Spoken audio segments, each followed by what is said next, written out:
Okay, Wendy, go ahead. Oh, thank you. Good evening. Welcome to the Wednesday, January 13th, 2021 meeting, the first meeting of the Moscow Planning and Zoning Commission of the year 2021. Because we are joining in various modes, I'd like to at least let people know who's here that I can tell. Starting on my screen in terms of council members. And I'd like to first start by welcoming Maureen Laughlin, who's our new council representative at liaison.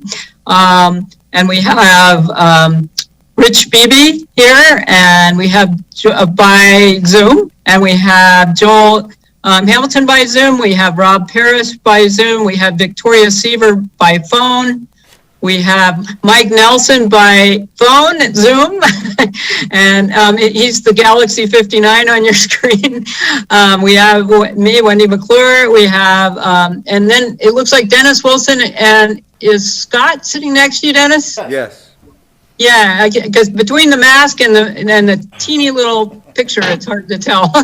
Okay, so we'll begin, and welcome everybody. I'd like to start with approval, item number 1 on the agenda, which is approval of the minutes from our meeting on December 9th, 2020. Are there any additions, corrections, deletions?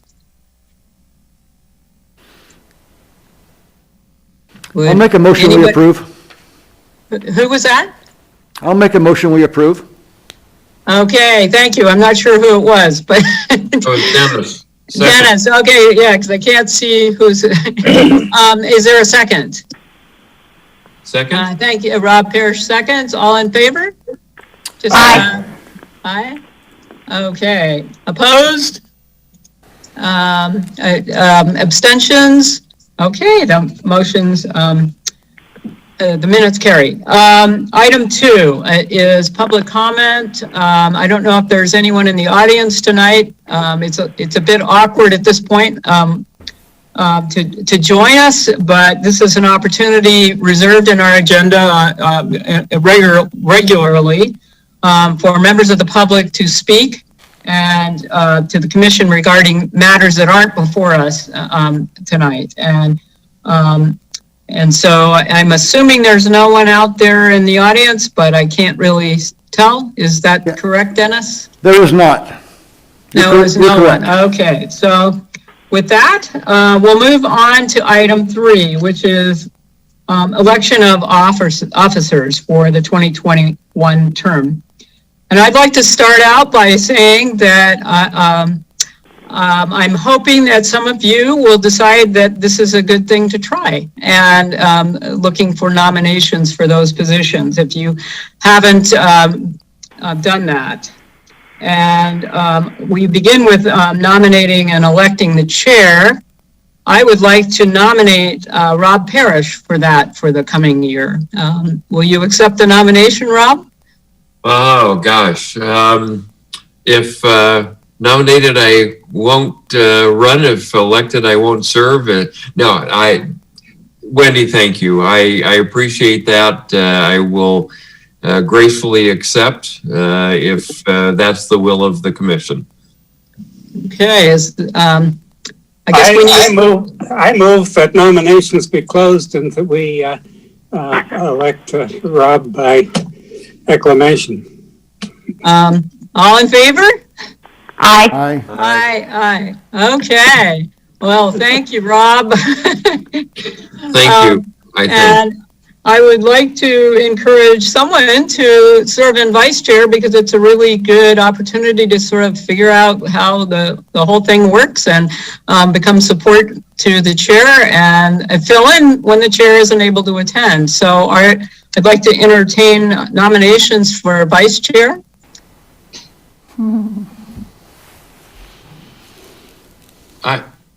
Dennis, are you interested in being vice chair? I wasn't. but I will, yeah. I mean, I wasn't interested, but yeah, sure. I mean, if so. I would like to nominate Dennis Wilson as vice chair. Excellent. Is there a second or closing the? Yes, go ahead, Rich. Your mute is, yeah, you're. I'll second. Oh, great. Okay. Are there any other nominations? No. Okay. So nominations closed, and all in favor of Dennis Wilson for the next vice chair? Aye. Aye. Good. All right. And then we have a chair in waiting, so to speak. I mean, a vice chair in waiting. And so that's a third person who fills in when the other two aren't available for some reason. So is there anyone who would like to try this job? Scott, would you be interested? I would like to nominate Victoria for that. Okay, No, I can't do it because I'm technically out of the loop.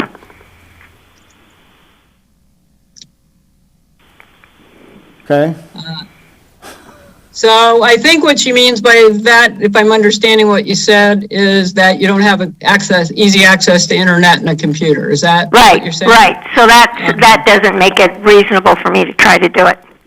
Okay.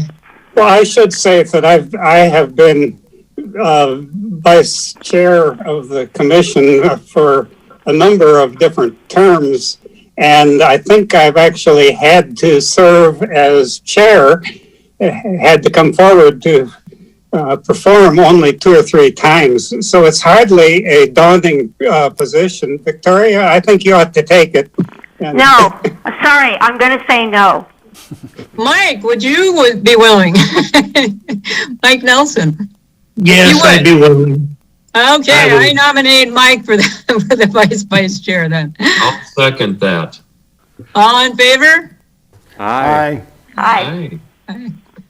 Okay, well, we have a new slate of officers, and I just want to thank the commission. It's been a pleasure to serve as chair for the last, 3 or 4 years, and I really feel like it's time for other people to have the opportunity. And also, I just, this year is just a little bit in limbo for me with family issues and family matters that take me out of town quite a bit. So we all are joining by Zoom anyway, but I just felt more comfortable, and I'm very grateful that all of you are willing to serve, and I think it'll be an exciting year. I did ask Mike whether now if I should pass the baton in the middle of the meeting, and he said to just go ahead for me to complete this meeting, and that Rob will start as the chair for the next. So I'll just keep cheering. The next item Wendy, is, did I forget something? I just wanted to interrupt for a moment. I just wanted to thank Joel for all those years that he Yes. not only was chair, I think, for some amount of time, but he Right. stepped in as vice chair and Right. did conduct those extra meetings. So Joel, thank you so much Right. for Right. all the time that you've spent. We really appreciate it. thank you, Rob. Yeah, I second that. Thank you very much. Thank you both. You've been very helpful. So as a chair, a group of chairs or whatever. And everybody else for your service, because I know P&Z is a time-consuming commitment, and I appreciate everybody who serves on it. All right. Item number 4 is approval of the reason statement of relevant criteria and standards for the rezone and preliminary plat for a property generally located east of the city limits boundary and south of Robinson Park Road in the area of city impact. So we make a recommendation, because this is not actually in the city limits, to the Latah County Planning and Zoning Commission. And we start, I think Mike has a presentation, but the first statement would be for the rezone of the parcel from ag forest to suburban residential. So, Mike, do you have a presentation? I don't have a presentation, but I can just speak to this a little bit. This is what the Okay. commission reviewed last time. This was Right. the preliminary subdivision plat and rezone recommendation to the county, and it was the 8.62 acre area of land out on Robinson Park Road. And it was a proposal to rezone the property from the ag forest zone to the suburban residential zone. And then there were 4 lots proposed to be created, ranging from 1.71 acres to 2.75 acres in size. And they were referring to that as the Capybara Short Plat. And the commission recommended approval of the rezone request, and then recommended approval of the preliminary subdivision plat with a couple of conditions. And so you just have your standard RCS documents here documenting the decision that occurred. So I could certainly answer any questions that you have. Anybody have any questions? They looked clear to me, but I don't know if the rest of you agree. Seemed pretty straightforward.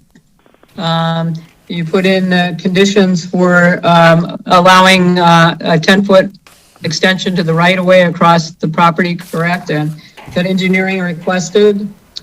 We have. Move, I approve. Oh, sorry. Oh, I was just going to say, maybe we should approve them separately, like first the rezone and then the preliminary plat, or is that necessary at this point? You can do them, yeah, sure, you can do them separately, sure. Okay, why don't we do it? Okay, so let's begin with the rezone. Go ahead, Rob. So I'll move to approve the approval of reason statement and relevant criterion standards for the rezone. Is there a second? I'll second. Thank you, Joel. All in favor? Aye. Aye. Okay, motion carries. Opposed? Abstentions? No. All right, and item 2, which is the proposed, the reason statement of relevant criterion standards for the proposed preliminary subdivision plat. And would, I move the approval of the conditions or the reason statement. Okay, is there a second? Second. Was that Mike? Thank you, Mike. All in favor? Aye. Aye. Okay. This is a multimedia meeting. It's interesting. All right. I guess we will direct staff to, these are approved, yeah, as recommendations. The next item is we had the opportunity on Monday, for those of you who could go, to see a demonstration that Scott Grubb put together of the lighting for the art pieces, the public art pieces in town. And I guess the piece at the South Couplet was the study subject. And we need a discussion of what you thought from that. And I guess we can just open it up. I don't know who was able to attend. I was not, unfortunately. But for those of you who were, what were your impressions of what you saw? Or Scott, would you like to kind of summarize what you did a little bit? Well, I have a presentation. I've taken some pictures that I could just play you do? that. Okay, wonderful. Yep. That's Mike. Okay, great. Yeah.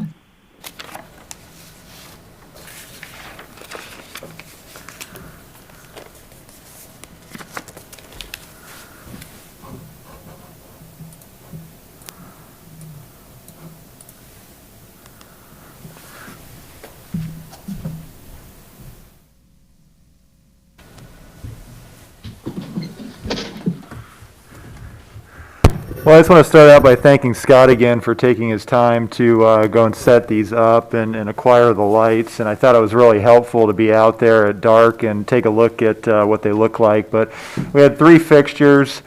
This was the brightest. This was the first one. Look, it's about 64 watts. And then the total number of lumens is around 6,500. So this was the brightest. And so this is what that looked like. There was quite a bit of grass in front of the, not native, but just some type of landscaping grass in front of the Helioterra, and that brightened that up quite a bit, or lit the grass up. But you can see the brightness on the artwork. And I think I had a picture maybe a little bit closer.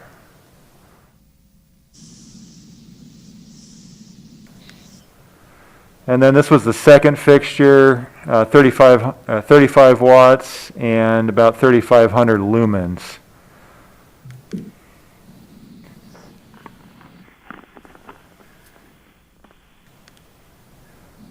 Okay. So yeah, you can see it's a little bit, not as bright as this first fixture. It's about half the number of lumens as that. And then as you recall, we were kind of basing this off of flagpole lighting, and the standards for flag lights, uplighting, was I think 9,000 lumens for residential and 13,000 lumens for commercial. And so this is just kind of give you an idea. Usually when you're lighting flags, it's probably 30, 40 feet up in the air, and so you need a fixture with high lumens to be able to illuminate it at that high of a height. But yeah, so these just kind of give you a comparison. And then the last. Mike, could I ask you to repeat the number of lumens for each of those? I'm sorry. The first one was around 6,500. 6,500, okay. The second one was 3,500. 3,500, okay. Yep. Thank you.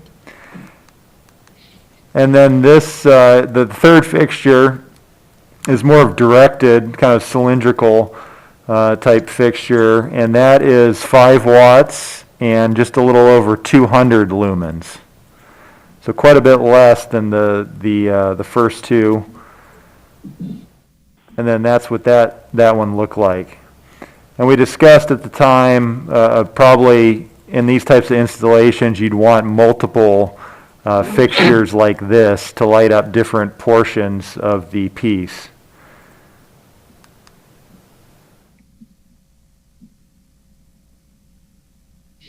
Okay. And I was just reminding the commission, I think this is just what I spoke of. It's actually 8,000 lumens in residential zoning districts and 13,000.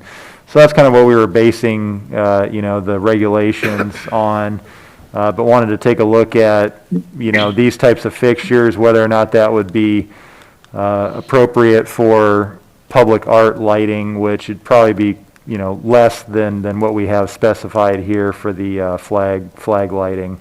But certainly open that up to commission deliberation or discussion.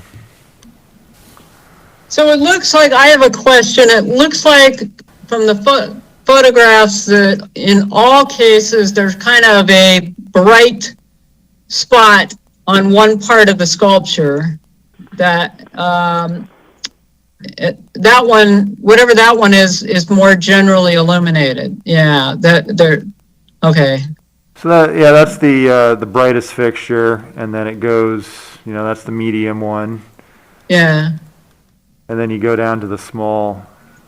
And I guess it's with the small that you see one area that's, really got almost like a flash, it's pretty high contrast with all the other area. And so what you're saying is in that case, you'd probably have 2 more fixtures to balance that out?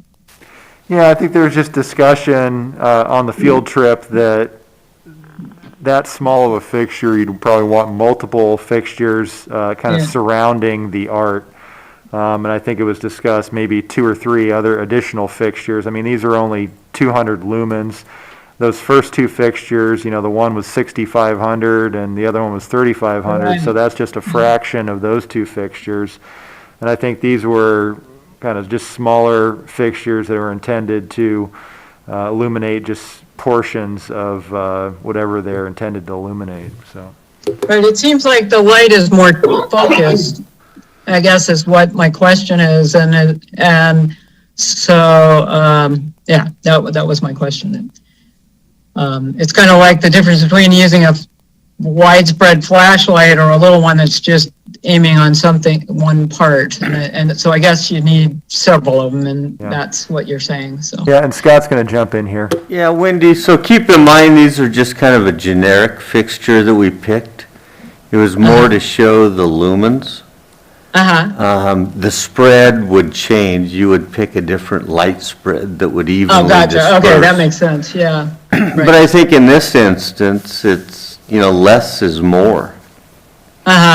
I think we could light this up with 600 to 800 lumens like 4 of and them. have a better effect than the 3,500 lumen fixture. Yeah, right, agree. right. Wendy? Yes, Okay, so we also talked about the fact that all three of these art installations are very different. This is a compacted dirt solid sculpture. The fire station one is metal, and that's going to light differently.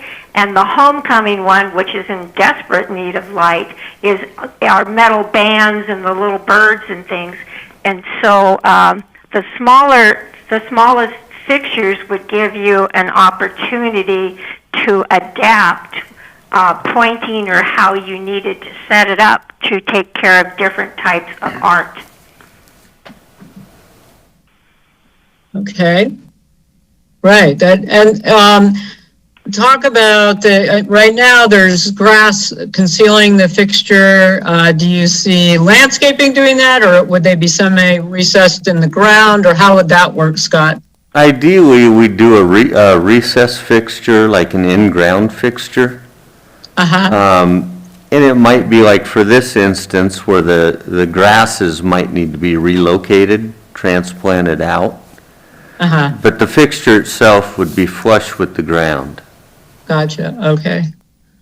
We didn't want to get those fixtures and start digging holes for the example. Right, no, I understand. So will they just be shined straight up then, the lights, or? Yeah, they'd shine up at certain angles. So there would be an angle still though, even if Well, they're they're flat to the ground? flush and they internally angle. So Okay. they can direct the light from a flush fixture at a certain Gotcha. angle. Perfect. Yeah, that's perfect. Yeah, I think we kind of had a diagram before that Scott had sent over, Right, okay. where you can adjust the degrees Yeah, of 2 an or 3 of angle of those, 3 of tilt. those, you think, huh? Yeah, so that way you can keep it out of the roadway span, I guess, and target more. Now, the source of illuminate, that's one thing with, certain signs and like the flagpoles, the source of illumination needs to be blocked or sheltered. So that would be probably the easiest way to do it. And you want a soft, I don't know what you call it, soft white or whatever, but like that right there, that last one is. Yeah, Yeah, you don't want it to blast out there, but I think that's subtle. uh-huh. Well, in the Warmer. case, this is Joel.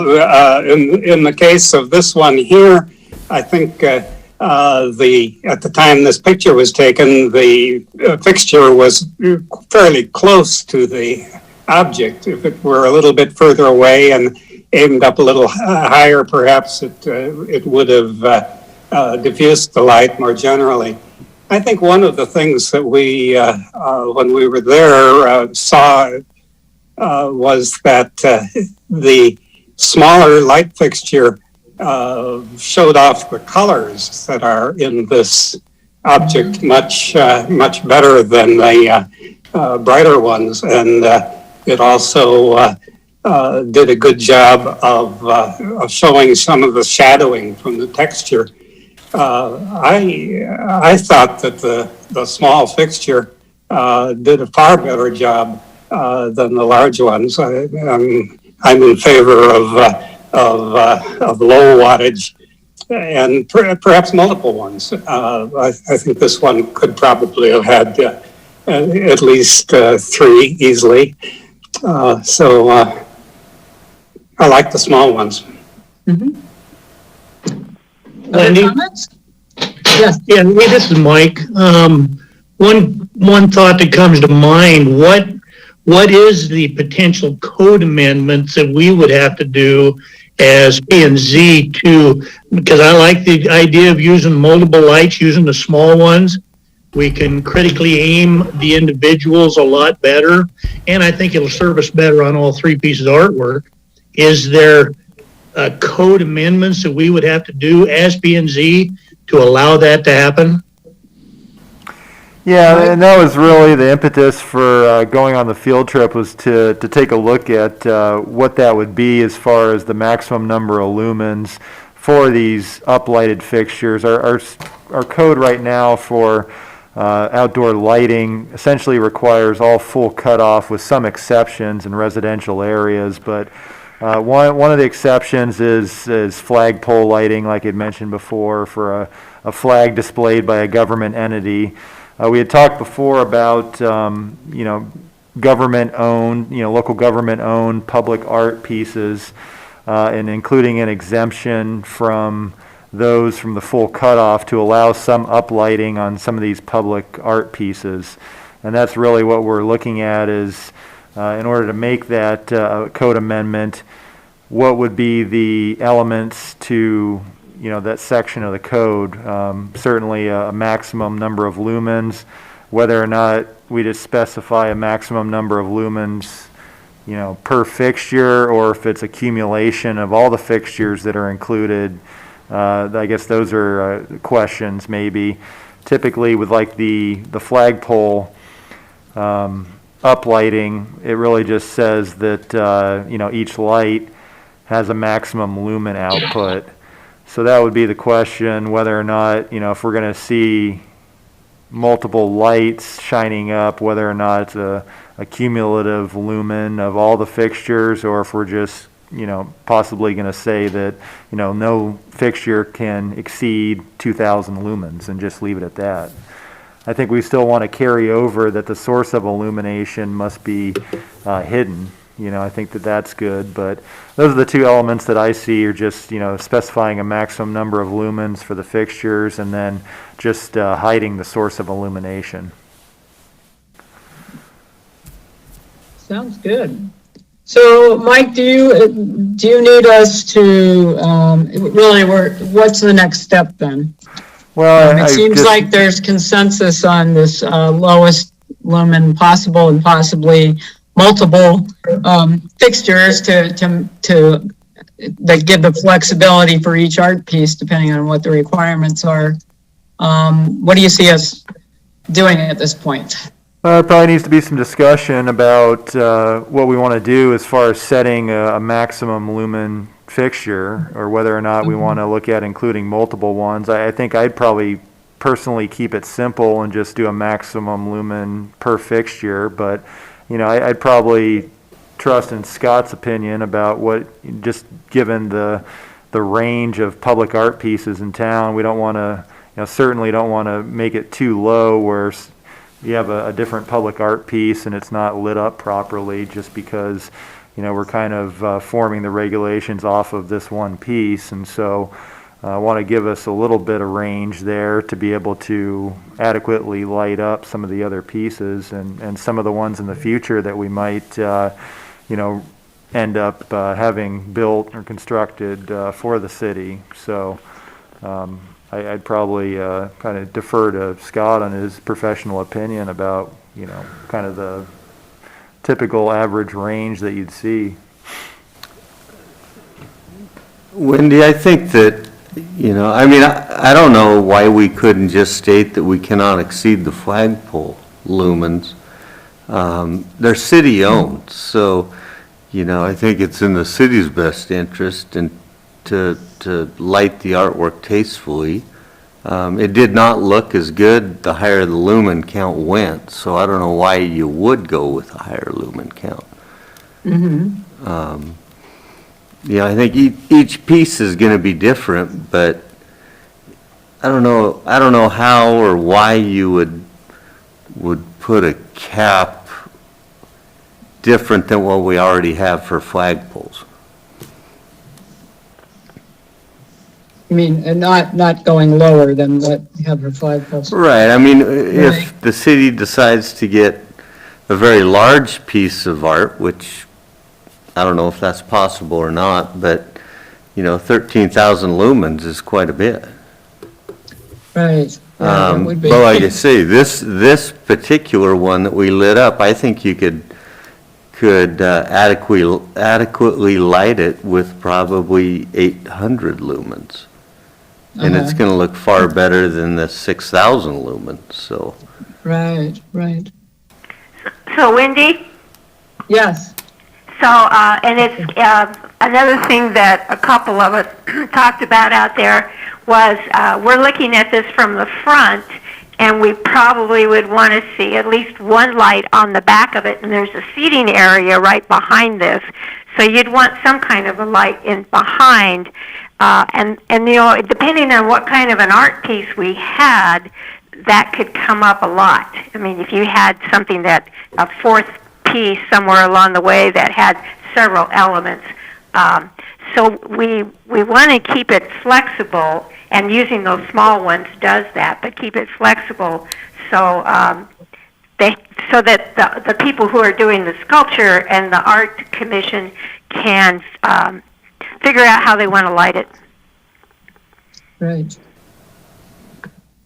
So, and really, it's hard to know what the next public art piece will be, as Scott was saying, it may be quite a bit larger and cover more territory and need more lights. So, right, having the cap higher than what looks best in this particular piece makes sense. You know, it may be 800 for this one, but something quite a bit more for another one. I don't know. How do the rest of you feel about that? Is keeping it with the current flagpole standards, or do you think that we should reduce the amount of lumens overall from that? I think it makes sense to leave it like it is. It's, like you said, each individual case is going to be different on how much lumens you want on it. Right. I mean, like Wendy, right now, technically, you and I can agree bring with that. I think 13,000 that- down and put it on that seat if you wanted to, and just like pop it out, but Right.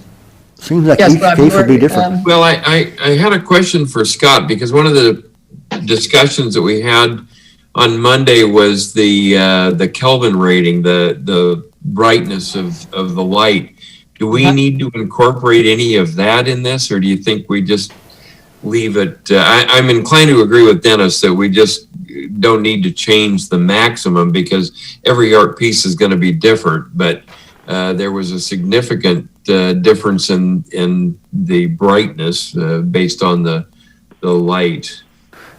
And I think that's going to be up to the artist and what the piece is. Okay. Yep. I mean, it was amazing. I thought the small example that we did the other night brought out a lot more color of the piece than the bright lights. So Yeah. Well, yeah, just messing around with the light you put in your Zoom camera for Zoom meetings, you can tell that sometimes you just totally, you know, it's hard to not just totally wash something out with too much light, and that they would want that richness that you see from the more subtle light, I would think, on this piece. So, yeah. Yes, was that Maureen asking something? I just had a question, and that is, ultimately, who determines how much light is on a particular piece? So if you have a maximum number, is it the artist? Is it the art commission? I mean, who is it that ultimately decides where the lighting goes and what it looks like? Well, I'm sure it's a case-by-case decision, but for instance, with the last piece, well, I guess I don't have my presentation anymore, but yeah, with the homecoming piece at the North Couplet, the artist ended up submitting as part of the proposal. I think that was one of the elements that the Arts Commission wanted, was a lighting plan as well. And so they had submitted that as part of their proposal. So they had three kind of these well lights that we looked at earlier, like the smaller fixture. Three of those at different locations in the ground that would shine up on the three different panels of the rolling hills on that piece. So that was part of their proposal. I think depending upon the piece, that the Arts Commission would require something like this, like a lighting plan to go along with that. And then in picking the selected artwork and a selected piece, that would go along with that decision would be the lighting plan. And so I guess ultimately it's up to City Council in the end, because the Arts Commission would just make a recommendation of which piece to go with, and Council would ultimately make the final approval for that piece. And they also have a subcommittee, which I ended up serving on as well, Public Art Subcommittee, I believe, to select, take a look at the artists and select what they had for the proposals. And so, yeah, I think it just depends on what piece it is, whether they intend to have it lit or not. And usually that goes along with their entire package that they submit to the Arts Commission and ultimately reviewed by the council, so. Good. So other questions or comments? It seems like, so Mike, we would just revise if to move forward with summarizing the discussion tonight, if we're comfortable with the maximum lumens specified in the flagpole exception, or whatever you want to call it. We would just add the public art pieces to that. I think we'd probably add another section right at the end of that. Okay. You know, we have for the light poles, there's a setback requirement. We wouldn't want to have a setback requirement for public art because who knows where they're going to be located and how much room we have to work with. You know, the north couplet, there's not a whole lot of room to work with there. So a setback requirement would just be arbitrary in that location. So Right. it was just kind of those two elements that we had stated before, maybe keeping with the maximum number of lumens, and then just the source of illumination be hidden. And then I guess Okay. the third element would be that this is just for publicly, governmentally, publicly owned pieces of art. And so I can, certainly draft up an ordinance where it adds that section to the code, and we could take a look at that at our next meeting, I think was the game plan. Yeah, that makes sense if everybody's comfortable with Mike moving forward with that. And thank you again, Scott, for setting up this demonstration. And thank you, Mike, for taking photos so those of us who couldn't be there in person can get a sense of what it looks like. So that was very helpful. So Wendy, Yes. I would say that we were all very impressed with the huge difference it made having some lighting on there. I mean, it was just a big black hole until we had the lighting, and it was like, wow, this really is huge. And so I can see why the art department wanted to bring this forward, and it's a very good idea.